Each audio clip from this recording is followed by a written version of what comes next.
Y ahora tenemos a través de Zoom a José Torres Díaz, responsable para España del Consejo Regulador del Tequila Mexicano. Buenos días, José. ¿Qué tal? ¿Cómo estás, Fran? Muy buenos días. Muy Saludos bien, a ti y a gracias por toda tu... participar en Diario Salir Radio con nosotros. No, gracias, un placer para nosotros. Un saludo a toda tu audiencia. Bueno, queremos decir que no queremos hacer apología del consumo de bebidas alcohólicas, pero sí nos interesa conocer una bebida muy mexicana y saber cómo se fabrica, si es conocida por los españoles y los secretos sobre su preparación con una planta típica denominada agave azul. Ya me irás corrigiendo después si cometo algún error. Y si el consumo con sal y limón, entre otros modos típicos como se hace en España, es correcto o no. Para ello, como decía, tenemos al otro lado de la línea a José Torres Díaz, responsable para España del Consejo Regulador del Tequila Mexicano. José es mexicano, nacido en Guadalajara, capital del estado de Jalisco.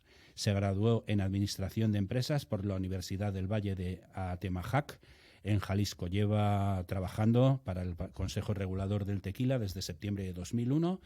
Empezó como representante de aduanas, coordinando con las autoridades aduaneras la protección de las exportaciones de la denominación de origen tequila. Se encargaba también de la comunicación entre las autoridades aduaneras y el Consejo Regulador del Tequila y de solucionar los problemas relacionados con los embarques de esta bebida con destino a otros países. Posteriormente fue analista internacional para detectar falsas marcas que podrían afectar a la reputación de la denominación de origen tequila. Ha realizado también diversas actividades para fortalecer las relaciones con otros países y favorecer la buena imagen de los productos integrados en la denominación origen tequila. Desde 2001 eres representante internacional para el Consejo Regulador del Tequila en Madrid y aquí continúas tu labor de protección del tequila, estudiando los diferentes mercados de Europa para detectar posibles daños a la denominación de origen y también para proteger y transmitir el conocimiento del tequila. ¿Es correcto todo esto? Es correcto, así es. Bueno, pues estamos haciendo un recorrido por todos los sectores de los viajes, la gastronomía, la enología y todo lo que tiene que ver con estos negocios. Y la pregunta es obligada. Bueno, son dos preguntas. La Sí. primera, y para que nuestros oyentes se hagan una idea, ¿cómo está en México ahora mismo la pandemia? Bueno, evidentemente es un tema que nos está afectando a todos, está afectando a todo el mundo. México no es la excepción. Es una situación bastante crítica la que se está viviendo en todo México y en todo el mundo, ¿no? Pero bueno, están haciendo muchos esfuerzos las autoridades mexicanas y los ciudadanos, ¿no? Se están sacrificando mucho también para sacar adelante al país, sacar adelante a sus familias en esta situación tan compleja. Pero estamos seguros que esa voluntad que siempre ha demostrado el pueblo mexicano ante cualquier adversidad se va a imponer ante esta situación que estamos viviendo histórica, ¿no? Uh-huh. Y la segunda pregunta, y muy relacionada ya con el tequila, ¿cómo ha afectado el COVID al tequila, tanto en México como en el extranjero y concretamente en España? ¿Ha bajado? ¿Se ha mantenido? ¿Habéis notado alguna diferencia? Mira, es una cuestión bastante interesante porque a pesar de esta situación tan compleja, hemos notado que los números, en cuanto a en lo que se refiere a la producción de tequila, en lo que se refiere a la exportación de tequila, pues de hecho han aumentado, ¿no? Uh-huh. Realmente la agroindustria del tequila no ha dejado de trabajar. El gobierno de la República en México, el gobierno federal, consideró a las agroindustrias como actividades esenciales. Y la industria del tequila, toda la cadena productiva agave tequila, es considerada precisamente una agroindustria. Hay que tener en cuenta que las operaciones de todas las empresas tequileras se han mantenido desde el principio de la pandemia bajo un estricto apego a todos los protocolos sanitarios dictados por las autoridades sanitarias mexicanas. De esta agroindustria dependen, imagínate nada más, 70,000 familias en México, la mayoría directamente ligadas al campo. Hay que recordar, como bien comentaste en un principio, el tequila se elabora con una planta. Esa planta se llama agave. Lo identificaste muy bien. Es el agave Tequilana Weber variedad azul, o para los cuates agave azul, ¿no? Luego hablaremos del agave azul porque vamos a hablar de la planta, de su uso, de cómo se hace la destilación y de el uso, porque antiguamente se usaba para muchas cosas y te voy a preguntar si se sigue usando de esa forma, pero lo que quiero saber primero es ¿qué es el Consejo Regulador del Tequila? Muy bien, el Consejo Regulador del Tequila es un organismo evaluador de la conformidad de la norma oficial que rige la producción y comercialización de la denominación de origen tequila. ¿Qué quiere decir esto? Que el Consejo cuenta con una unidad de verificación, un organismo de certificación y laboratorios acreditados para los análisis relacionados con todo lo que tiene que ver con la denominación de origen tequila. Todas las denominaciones de origen cuentan con lo que aquí en Europa, aquí en España le llaman pliego de condiciones. Nosotros en México al pliego de condiciones le llamamos norma oficial mexicana. ¿Y qué es eso? Pues es un documento que te muestra todo lo que debe cumplir el producto para que pueda llevar el nombre de la denominación de origen. Entonces, el Consejo Regulador se encarga de asegurarse de que todas las empresas ligadas a la denominación de origen tequila cumplan a cabalidad con la norma oficial. Esto quiere decir que nuestro equipo de verificadores, nuestro equipo de la unidad de verificación, van a las fábricas de tequila todos los días y se aseguran del cumplimiento desde que inicia el proceso hasta que termina. Con esto cumplimos uno de los principales objetivos del Consejo Regulador, que es garantizar la autenticidad del tequila a todos los consumidores. Y la calidad. Así es. Así es. ¿Qué es el tequila? ¿Qué tipo de bebida es? Muy bien. Te voy a dar dos respuestas. Empezamos con una bastante técnica, ¿no? El tequila es una bebida alcohólica regional obtenida de la destilación de los mostos fermentados del agave azul. Esa podría ser una definición bastante sencilla.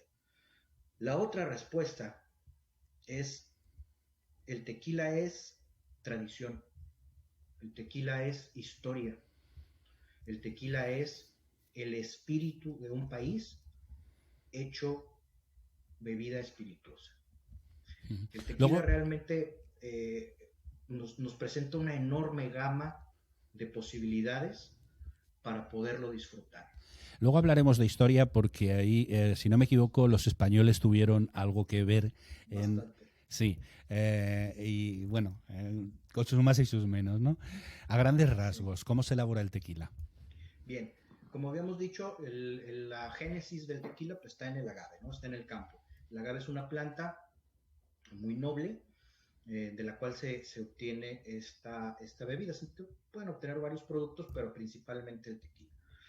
Entonces, lo que hacemos es, primero hay que extraer el agave de la tierra. A la cosecha del agave se le da un nombre muy particular, se llama jima. Y la jima no es otra cosa más que cortar todas las hojas del agave para dejar solamente el centro de la planta, el corazón de la planta. Es lo que técnicamente sería el tallo de la planta. A ese centro, a ese corazón, le llamamos piña, porque parece como una piña gigante, ¿no? Además, esa piña tarda años en crecer, ¿no? Correcto. Para la elaboración de tequila tenemos que utilizar agaves maduros. Y para que el agave alcance su madurez, pueden llegar a pasar hasta 7 o incluso 10 años. Ahora, otro tema importante con el agave no es como otras materias primas para bebidas alcohólicas como serían la uva o los granos, que cada año te están dando una producción, ¿no? El agave tienes que esperar, si hoy sembramos una planta de agave para hacer tequila, tenemos que esperar a que pasen entre 7 y 10 años. Y una vez que llega a su madurez, hay que extraerla, la planta se saca de la tierra, porque además, si no lo haces, si alcanza su madurez y no la utilizas, la planta se muere. De tal manera que una vez terminada la jima, ya que tenemos esas piñas se trasladan a las fábricas de los productores autorizados de la denominación de origen tequila, que tienen que estar dentro de la zona protegida por esa denominación, y se meten en hornos de gran capacidad. Hay que cocer, hay que cocinar esas piñas. ¿Por qué? Porque necesitamos sacar los azúcares de la piña. Eso te iba a decir, los azúcares son naturales, se le pueden añadir azúcares, la denominación de origen no lo permite. Justo a eso voy. Una vez que cocinamos las piñas, hay que extraer ese jugo. El jugo es rico en azúcares. Ese jugo le llamamos mosto. ¿Okay? Ese mosto se deja fermentar y una vez que está fermentado pasa por el proceso de destilación. Todo el tequila se destila por lo menos 2 veces, porque de la primera destilación lo que obtenemos es algo que se llama alcohol ordinario. Ese todavía no se puede beber. Entonces se vuelve a destilar y lo que obtenemos es tequila blanco. Ese está listo para ajustar su grado alcohólico y ya se puede beber. ¿Qué, perdona, te iba a preguntar, ¿qué zona de México puede utilizar la denominación tequila? Porque en el fondo todos son agaves, todo lo que se hace por allí, son bebidas muy similares, pero Sí, solo una zona puede utilizar la denominación de origen tequila, ¿no? exactamente, correcto. Muy buena pregunta. De hecho, mucha gente cree que el tequila se puede elaborar en cualquier parte de México, otra gente cree que solo se puede elaborar en el estado de Jalisco, porque ahí está la ciudad de Tequila que le da nombre a la bebida, y otros dicen que solo se puede elaborar en Guadalajara, ¿no? Pues Ujú. no. Hay Eh, específicamente 5 estados de la República Mexicana en donde se puede elaborar tequila. Por supuesto, Jalisco, Michoacán, Nayarit, Guanajuato y Tamaulipas. ujú. La diferencia es que de esos 5 estados, el único que incluye todo su territorio es Jalisco. Bien. Los otros 4 solamente en ciertos municipios. Y el En total resto, son siendo 180. una bebida muy similar, solo puede utilizar el nombre mezcal, ¿no? O algo así. O mezcal, ¿puede ser?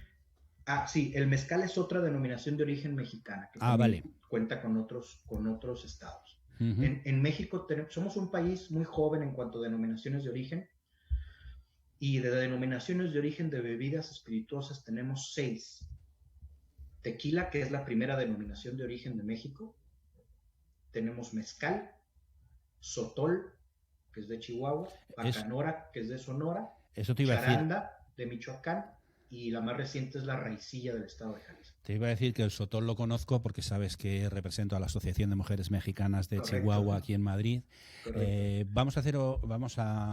Sabes, lo que la radio es la radio, tenemos el tiempo limitado. Vamos a avanzar un poquito. ¿Qué clases de tequila hay? Bien, hace un momento me preguntaba sobre los azúcares. El Sí, tequila se divide en 2 categorías, ¿no? La primera es tequila y tequila 100% de agave. El tequila es el que se elabora por lo menos con 51% de azúcares del agave, Tequilana Weber variedad azul. uh-huh. Y el 49% restante es de otros azúcares. Agregarle estos otros azúcares tiene que ser antes de la fermentación. ¿Okay? Una vez que está mezclado se puede fermentar y luego destilar.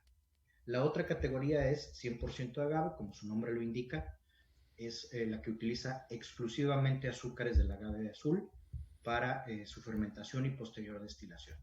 Y estas 2 categorías, a su vez, se subdividen en 5 clases, que son blanco, joven, reposado, añejo y extrañejo. Uh-huh. ¿Okay? Cada una tiene sus características muy especiales. El blanco pues, es el que obtienes inmediatamente después de la segunda destilación. El joven, la única diferencia que tiene con el blanco es que se le puede agregar un color que le dé esa tonalidad dorada, o bien resulta de la mezcla de un blanco con reposado o con añejo o con extrañejo. ¿Okay? Supongo que los colores los obtienen de las barricas. Correcto, Ajá. así es. Aquí ya entramos en el terreno de los reposados, que para poder llamarse reposado tiene que estar en contacto con la madera por lo menos durante 2 meses. Uh-huh. Te El decía que, añejo, sí, perdona, terminamos. Añejo y extrañejo, que sí, son. añejo tiene que estar en barricas por lo menos 1 año y el extrañejo mínimo 3 años. Vale, te decía que tenemos poco tiempo, nos quedan un par de minutillos y te quiero hacer 2 o 3 preguntas más. Sí. Del agave se utilizaba antiguamente todo, las hojas de la planta para construir techumbres, fabricar agujas, punzones, alfileres, clavos, hacer cuerdas, elaborar papel y un cierto tipo de recipientes. Las pencas se utilizaban como combustible y las cenizas como jabón, lejía o detergente. Y su savia para la curación de heridas. Bueno, esto es una mina. ¿Se sigue utilizando esto de alguna manera o todo esto ha caído ya en desuso?